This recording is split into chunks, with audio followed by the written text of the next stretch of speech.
ಎಲ್ಲರಿಗೂ ನಮಸ್ಕಾರ. ಇವತ್ತು ನಾವು 10ನೇ ತರಗತಿಯ ಸಮಾಜ ವಿಜ್ಞಾನ 1 ಅಂಕದ ಬಹಳ ಪ್ರಮುಖ 100 ಪ್ರಶ್ನೆಗಳಿಗೆ ಉತ್ತರಗಳನ್ನು ನೋಡೋಣ. ಇತರೆ ಸ್ಪರ್ಧಾತ್ಮಕ ಪರೀಕ್ಷೆಗಳಿಗೂ ಕೂಡ ಬಹಳ ಉಪಯುಕ್ತ ಪ್ರಶ್ನೆಗಳು. ಆಯವ್ಯಯ ಯಾರು ಮಂಡಿಸುತ್ತಾರೆ? ಹಣಕಾಸು ಸಚಿವರು.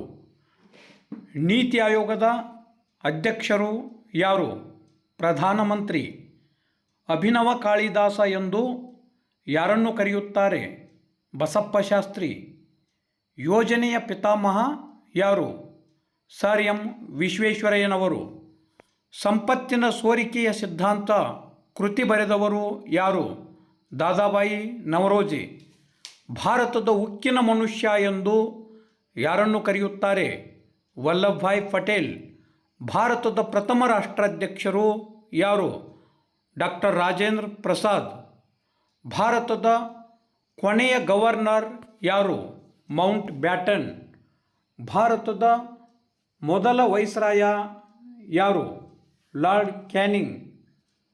ಬಂಗಾಳದ ವಿಭಜನೆ ಮಾಡಿದವರು ಯಾರು?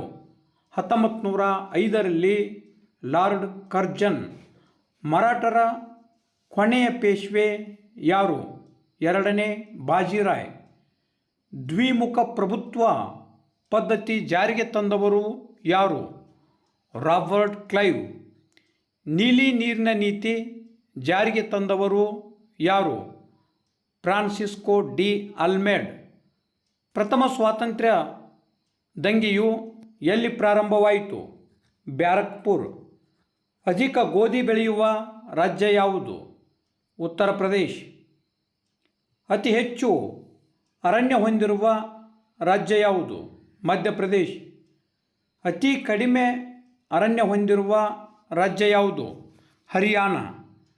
ಬಿಹಾರದ ಕಣ್ಣೀರಿನ ನದಿ ಯಾವುದು? ಕೋಸಿ. ಭಾರತದ ಉತ್ತರದ ತುದಿ ಯಾವುದು? ಇಂದಿರಾ ಕೋಲ್.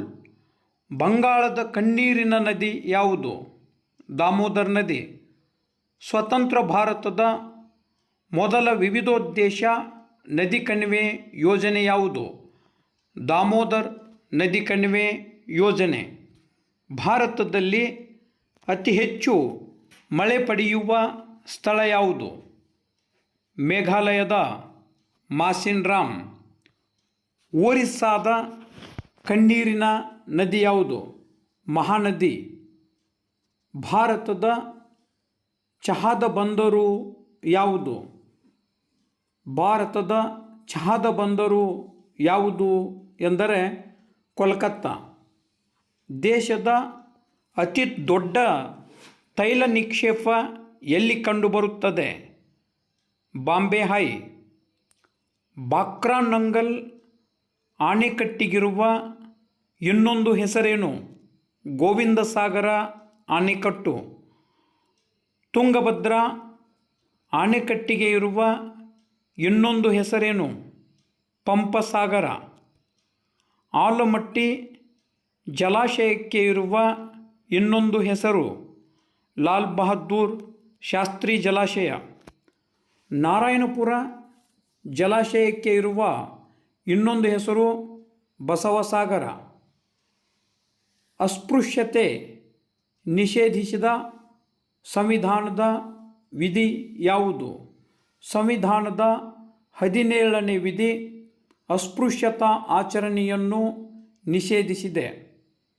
ಸಂವಿಧಾನದ ಯಾವ ವಿಧಿಯು ಶಿಕ್ಷಣ ಮೂಲಭೂತ ಹಕ್ಕು ಎಂದು ತಿಳಿಸಿದೆ? ಸಂವಿಧಾನದ 21A ವಿಧಿಯು ಶಿಕ್ಷಣ ಒಂದು ಮೂಲಭೂತ ಹಕ್ಕು ಎಂದು ತಿಳಿಸಿದೆ. ಮಕ್ಕಳ ದುಡಿಮೆ ನಿಷೇಧಿಸಿದ ವಿಧಿ ಯಾವುದು? 24ನೇ ವಿಧಿ. ಸಂವಿಧಾನದ 24ನೇ ವಿಧಿ ಮಕ್ಕಳ ದುಡಿಮೆಯನ್ನು ನಿಷೇಧಿಸಿದೆ.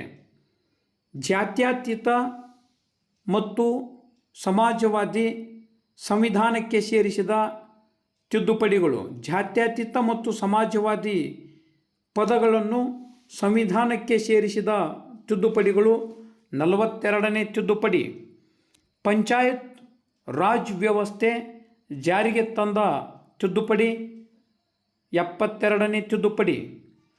ಎಷ್ಟನೇ ತಿದ್ದುಪಡಿ ಪ್ರಕಾರ ಶಿಕ್ಷಣ ಮೂಲಭೂತ ಹಕ್ಕು ಎಂದು ತಿಳಿಸಲಾಗಿದೆ. ಸಂವಿಧಾನದ 86ನೇ ತಿದ್ದುಪಡಿ ಶಿಕ್ಷಣ ಒಂದು ಮೂಲಭೂತ ಹಕ್ಕು ಎಂದು ತಿಳಿಸಿದೆ. ಅಸ್ಪೃಶ್ಯತಾ ಅಪರಾಧಗಳ ಕಾಯ್ದೆ ಯಾವಾಗ ಜಾರಿಗೆ ಬಂದಿತು? ಅಸ್ಪೃಶ್ಯತಾ ಅಪರಾಧಗಳ ಕಾಯ್ದೆ 1955ರಲ್ಲಿ ಜಾರಿಗೆ ಬಂದಿತು. ರಾಜ್ಯ ಪುನರ್ವಿಂಗಡನಾ ಕಾಯ್ದೆ ಯಾವಾಗ ಜಾರಿಗೆ ಬಂದಿತ್ತು? 1956ರಲ್ಲಿ ರಾಜ್ಯ ಪುನರ್ವಿಂಗಡನಾ ಕಾಯ್ದೆ ಜಾರಿಗೆ ಬಂದಿತ್ತು. ಶಿಕ್ಷಣ ಹಕ್ಕು ಕಾಯ್ದೆ ಯಾವಾಗ ಜಾರಿಗೆ ಬಂದಿತ್ತು? 2009ರಲ್ಲಿ ಶಿಕ್ಷಣ ಹಕ್ಕು ಕಾಯ್ದೆ ಜಾರಿಗೆ ಬಂದಿತ್ತು. ಬಾಲ್ಯ ವಿವಾಹ ನಿಷೇಧ ಕಾಯ್ದೆ ಯಾವಾಗ ಜಾರಿಗೆ ಬಂದಿತ್ತು? 2006ರಲ್ಲಿ ಬಾಲ್ಯ ವಿವಾಹ ನಿಷೇಧ ಕಾಯ್ದೆ ಜಾರಿಗೆ ಬಂದಿತ್ತು. ಪ್ರಸವ ಪೂರ್ವ ಲಿಂಗ ಪರೀಕ್ಷಾ ಪ್ರತಿಬಂಧಕ ಕಾಯ್ದೆ ಯಾವಾಗ ಜಾರಿಗೆ ಬಂದಿತ್ತು? 1994ರಲ್ಲಿ. ವರದಕ್ಷಿಣೆ ನಿಷೇಧ ಕಾಯ್ದೆ ಯಾವಾಗ ಜಾರಿಗೆ ಬಂದಿತ್ತು? 1961ರಲ್ಲಿ ವರದಕ್ಷಿಣೆ ನಿಷೇಧ ಕಾಯ್ದೆ ಜಾರಿಗೆ ಬಂದಿತ್ತು. ನಾಗರಿಕ ಹಕ್ಕುಗಳ ಸಂರಕ್ಷಣಾ ಕಾಯ್ದೆ ಯಾವಾಗ ಜಾರಿಗೆ ಬಂದಿತ್ತು? 1976ರಲ್ಲಿ. ಸಮಾನ ವೇತನ ಕಾಯ್ದೆ ಯಾವಾಗ ಜಾರಿಗೆ ಬಂದಿದ್ದು? 1976ರಲ್ಲಿ. ಬಾಲಕಾರ್ಮಿಕ ನಿಷೇಧ ಕಾಯ್ದೆ ಜಾರಿಗೆ ಬಂದಿದ್ದು ಯಾವಾಗ? ಬಾಲಕಾರ್ಮಿಕ ನಿಷೇಧ ಕಾಯ್ದೆ ಜಾರಿಗೆ ಬಂದಿದ್ದು 1986ರಲ್ಲಿ. ಸಾಂಪ್ರದಾಯಿಕ ಶಕ್ತಿ ಸಂಪನ್ಮೂಲಗಳಿಗೆ ಉದಾಹರಣೆ ಕೊಡಿ. ಕಲ್ಲಿದ್ದಲು, ಅಣುಶಕ್ತಿ, ಪೆಟ್ರೋಲಿಯಂ, ಸ್ವಾಭಾವಿಕ ಅನಿಲ ಇವುಗಳು ಸಾಂಪ್ರದಾಯಿಕ ಶಕ್ತಿ ಸಂಪನ್ಮೂಲಗಳು. ಅಸಾಂಪ್ರದಾಯಿಕ ಶಕ್ತಿ ಸಂಪನ್ಮೂಲಗಳು ಯಾವುವು? ಸೌರಶಕ್ತಿ, ಪವನಶಕ್ತಿ, ಉಬ್ಬರವಿಳಿತ ಶಕ್ತಿ, ಜಲವಿದ್ಯುತ್ ಇವುಗಳು ಅಸಾಂಪ್ರದಾಯಿಕ ಶಕ್ತಿ ಸಂಪನ್ಮೂಲಗಳು. ಸ್ತ್ರೀ ಶಕ್ತಿ ಸಂಘ ಏಕೆ ಸ್ಥಾಪಿಸಲಾಗಿದೆ? ಗ್ರಾಮಾಂತರ ಮಹಿಳೆಯರ ವಿಕಾಸಕ್ಕೆ ಸ್ತ್ರೀ ಶಕ್ತಿ ಸಂಘವನ್ನು ಸ್ಥಾಪಿಸಲಾಗಿದೆ. ಡಾಕ್ಟರ್ DM ನಂಜುಂಡಪ್ಪ ಸಮಿತಿ ಏಕೆ ಸ್ಥಾಪಿಸಲಾಗಿದೆ? ಪ್ರಾದೇಶಿಕ ಅಸಮಾನತೆಯನ್ನು ತಡೆಗಟ್ಟಲು DM ನಂಜುಂಡಪ್ಪನವರ ಸಮಿತಿಯನ್ನು ಸ್ಥಾಪಿಸಲಾಗಿದೆ. ಭ್ರಷ್ಟಾಚಾರ ನಿಯಂತ್ರಣಕ್ಕಾಗಿ ಸ್ಥಾಪನೆಯಾದ ಸಂಸ್ಥೆ ಯಾವುದು?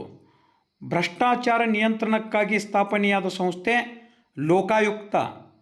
ಸರ್ವ ಶಿಕ್ಷಣ ಅಭಿಯಾನದ ಉದ್ದೇಶವೇನು? 6ರಿಂದ 14 ವರ್ಷದ ಮಕ್ಕಳಿಗೆ ಶಿಕ್ಷಣ. ರಾಷ್ಟ್ರೀಯ ಸಾಕ್ಷರತಾ ಮಿಷನ್ನಿನ ಉದ್ದೇಶವೇನು? ಅನಕ್ಷರಸ್ಥರನ್ನು ಸಾಕ್ಷರರನ್ನಾಗಿಸುವುದು. ಪ್ರಧಾನಮಂತ್ರಿ ಗ್ರಾಮೋದಯ ಯೋಜನೆ ಏಕೆ ಸ್ಥಾಪಿಸಲಾಗಿದೆ? ಬಡತನ ನಿರ್ಮೂಲನೆಗಾಗಿ.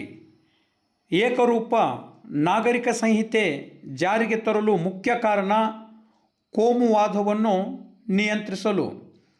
ಜಿಲ್ಲಾ ಕೈಗಾರಿಕಾ ಕೇಂದ್ರಗಳನ್ನು ಏಕೆ ಸ್ಥಾಪಿಸಲಾಗಿದೆ? ಅಥವಾ ಜಿಲ್ಲಾ ಕೈಗಾರಿಕಾ ಕೇಂದ್ರ ಸ್ಥಾಪಿಸಲು ಉದ್ದೇಶವೇನು? ಗ್ರಾಮಾಂತರ ಪ್ರದೇಶಗಳಲ್ಲಿ ಕೈಗಾರಿಕೆಗಳ ಸ್ಥಾಪನೆ. ಯುರೋಪಿನ ವ್ಯಾಪಾರದ ಹೆಬ್ಬಾಗಿಲು ಎಂದು ಕಾನ್ಸ್ಟಾಂಟಿನೋಪಲ್ ನಗರವನ್ನು ಕರೆಯುತ್ತಿದ್ದರು. ಏಕೆ? ಅಂತಾರಾಷ್ಟ್ರೀಯ ಸರಕು ವಿನಿಮಯ ಕೇಂದ್ರವಾಗಿತ್ತು. ಸಮುದ್ರ ಮಾರ್ಗ ಕಂಡುಹಿಡಿಯಲು ಅನುಕೂಲವಾದ ಹೊಸ ವೈಜ್ಞಾನಿಕ ಆವಿಷ್ಕಾರಗಳು ಯಾವುವು? ದಿಕ್ಸೂಚಿ, ಆಸ್ಟ್ರೋಲೋಬ್, ಸಿಡಿಮದ್ದು. ಭಾರತಕ್ಕೆ ಹೊಸ ಜಲಮಾರ್ಗ ಕಂಡುಹಿಡಿದದ್ದು ಯಾವಾಗ? ವಾಸ್ಕೋ ಡ ಗಾಮ 1498ರಲ್ಲಿ. 1510ರಲ್ಲಿ ಬಿಜಾಪುರದ ಸುಲ್ತಾನರಿಂದ ಯಾರು ಗೋವಾವನ್ನು ಗೆದ್ದುಕೊಂಡರು? Alfonso de Albuquerque. ಜಹಾಂಗೀರ್ನ ಆಸ್ಥಾನಕ್ಕೆ ಭೇಟಿ ನೀಡಿದ ಬ್ರಿಟಿಷ್ ಅಧಿಕಾರಿ ಯಾರು? Sir Thomas rho. ಫ್ರೆಂಚರ ಪ್ರಮುಖ ರಾಜಧಾನಿ ಯಾವುದು? ಪಾಂಡಿಚೇರಿ. ಸಹಾಯಕ ಸೈನ್ಯ ಪದ್ಧತಿ ಯಾವಾಗ ಜಾರಿಗೆ ಬಂದಿತು? 1798. ಜಾರಿಗೆ ತಂದವನು ಲಾರ್ಡ್ ವೆಲ್ಲೆಸ್ಲಿ. ಹಿಂದೂಸ್ತಾನದ ಪ್ರತಿಯೊಬ್ಬ ಮೂಲ ನಿವಾಸಿ ಭ್ರಷ್ಟ ಎಂದು ಹೇಳಿದವರು ಯಾರು? ಕಾರ್ನ್ವಾಲಿಸ್. ಬ್ರಿಟಿಷರಿಗೆ ದಿವಾನಿ ಹಕ್ಕನ್ನು ನೀಡಿದವರು ಯಾರು? 2ನೇ Shah Alam. Superintendent of police ಹುದ್ದೆಯನ್ನು ಜಾರಿಗೆ ತಂದವರು ಯಾರು? ಕಾರ್ನ್ವಾಲಿಸ್. ಕಾಯಂ ಜಮೀನ್ದಾರಿ ಪದ್ಧತಿ ಎಂದರೇನು? ಕಾರ್ನ್ವಾಲಿಸ್ ಬಂಗಾಳ, ಬಿಹಾರ್ ಪ್ರಾಂತ್ಯಗಳಲ್ಲಿ ಹೊಸ ಕಂದಾಯ ಪದ್ಧತಿ ಜಾರಿಗೆ ತಂದನು. ಇದನ್ನು ಕಾಯಂ ಜಮೀನ್ದಾರಿ ಪದ್ಧತಿ ಎನ್ನುವರು. ಮಹಲ್ವಾರಿ ಪದ್ಧತಿ ಜಾರಿಗೆ ತಂದವರು ಆರ್ಯಮ್ ಬರ್ಡ್ ಮತ್ತು ಅಲೆಕ್ಸಾಂಡರ್ ರೀಡ್. ಭೂ ಕಂದಾಯ ನೀತಿಯಲ್ಲಿ ಉತ್ಪನ್ನದ 50% ಕಂದಾಯ ರೂಪದಲ್ಲಿ ಯಾವ ಪದ್ಧತಿಯಲ್ಲಿ ಸರ್ಕಾರಕ್ಕೆ ನೀಡಲಾಗುತ್ತಿತ್ತು? ರೈತವಾರಿ. ಯಾವ ಕಾಯ್ದೆಯ ಮೂಲಕ ಕೋಲ್ಕತ್ತಾದಲ್ಲಿ ಸುಪ್ರೀಂ ಕೋರ್ಟ್ ಸ್ಥಾಪಿಸಲಾಯಿತು? 1773ರ ರೆಗ್ಯುಲೇಟಿಂಗ್ ಕಾಯ್ದೆ. ಭಾರತೀಯರು ತಮ್ಮ ಸಾರ್ವಭೌಮತ್ವವನ್ನು ಬ್ರಿಟಿಷ್ ರಾಜಸತ್ತೆಯ ಹೆಸರಿನ ಮೇಲೆ ಪಡೆದಿದ್ದಾರೆಯೇ ವಿನಃ ಅವರದು ಸ್ವಂತ ಹಕ್ಕಲ್ಲ ಎಂದು ಹೇಳಿದ ಕಾಯ್ದೆ 1784ರ ಪಿಟ್ಸ್ ಇಂಡಿಯಾ ಕಾಯ್ದೆ. ಮುಸ್ಲಿಮರಿಗೆ ಪ್ರತ್ಯೇಕ ರಾಜಕೀಯ ಪ್ರಾತಿನಿಧ್ಯ ನೀಡುವ ಪ್ರತ್ಯೇಕ ಚುನಾವಣಾ ಮತಗಟ್ಟೆ ವ್ಯವಸ್ಥೆಯನ್ನು ಜಾರಿಗೆ ತಂದ ಕಾಯ್ದೆ 1909ರ ಭಾರತೀಯ ಪರಿಷತ್ ಕಾಯ್ದೆ. ಮುಸ್ಲಿಂ, ಸಿಖ್, ಆಂಗ್ಲೋ ಭಾರತೀಯರಿಗೆ ಪ್ರತ್ಯೇಕ ಮತಗಟ್ಟೆ ಜಾರಿಗೆ ತಂದ ಕಾಯ್ದೆ 1919ರ ಭಾರತ ಸರ್ಕಾರದ ಕಾಯ್ದೆ. ಭಾರತದಲ್ಲಿ ಫೆಡರಲ್ ಕೋರ್ಟ್ ಸ್ಥಾಪನೆಗೆ ಅವಕಾಶ ನೀಡಿದ ಕಾಯ್ದೆ 1935ರ ಭಾರತ ಸರ್ಕಾರದ ಕಾಯ್ದೆ. ನವರಾತ್ರಿ ಉತ್ಸವ ಜಾರಿಗೆ ತಂದವರು ಯಾರು? ರಾಜ್ ಒಡೆಯರ್. ಮೈಸೂರಿನ ಕೊನೆಯ ಕಮಿಷನರ್ ಯಾರು? James Gordon. ಭಾರತೀಯ ವಿಜ್ಞಾನ ಸಂಸ್ಥೆ ಎಲ್ಲಿದೆ? ಬೆಂಗಳೂರು. 1909ರಲ್ಲಿ ಸ್ಥಾಪಿಸಲಾಯಿತು. ನಾಲ್ವಡಿ ಕೃಷ್ಣರಾಜ ಒಡೆಯರಿಗೆ ರಾಜಶ್ರೀ ಎಂದು ಯಾರು ಕರೆದಿದ್ದಾರೆ? ಮಹಾತ್ಮ ಗಾಂಧಿ. ಯುವ ಬಂಗಾಳಿ ಚಳವಳಿಯನ್ನು ಪ್ರಾರಂಭಿಸಿದವರು ಯಾರು? Henry Vivian Derozio. Anglo Oriental college ಸ್ಥಾಪಿಸಿದವರು ಯಾರು? ಸರ್ ಸೈಯದ್ ಅಹಮದ್ ಖಾನ್. ರಾಮಕೃಷ್ಣ ಮಿಷನ್ ಸ್ಥಾಪಿಸಿದವರು ಯಾರು? ಸ್ವಾಮಿ ವಿವೇಕಾನಂದ್. ರಾಮಕೃಷ್ಣ ಮಿಷನ್ ಸ್ಥಾಪಿಸಲು ಕಾರಣವೇನು? ರಾಮಕೃಷ್ಣ ಪರಮಹಂಸರ ಧ್ಯೇಯಾದರ್ಶಗಳನ್ನು ಪ್ರಸಾರ ಮಾಡಲು.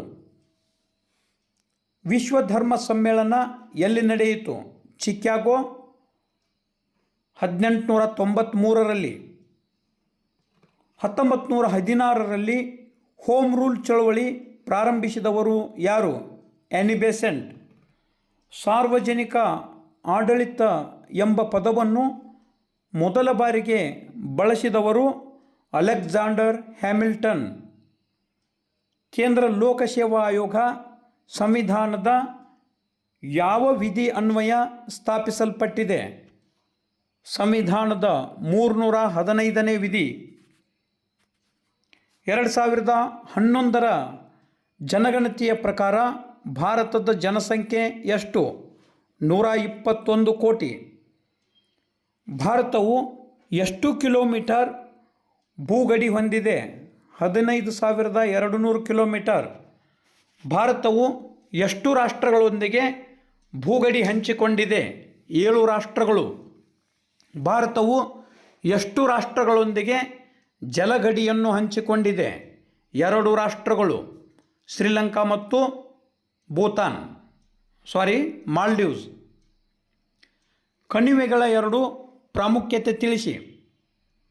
ಇವು ಉತ್ತಮ ಸಂಚಾರ ಸೌಲಭ್ಯಕ್ಕೆ ಬಹಳ ಅನುಕೂಲವಾಗಿದೆ.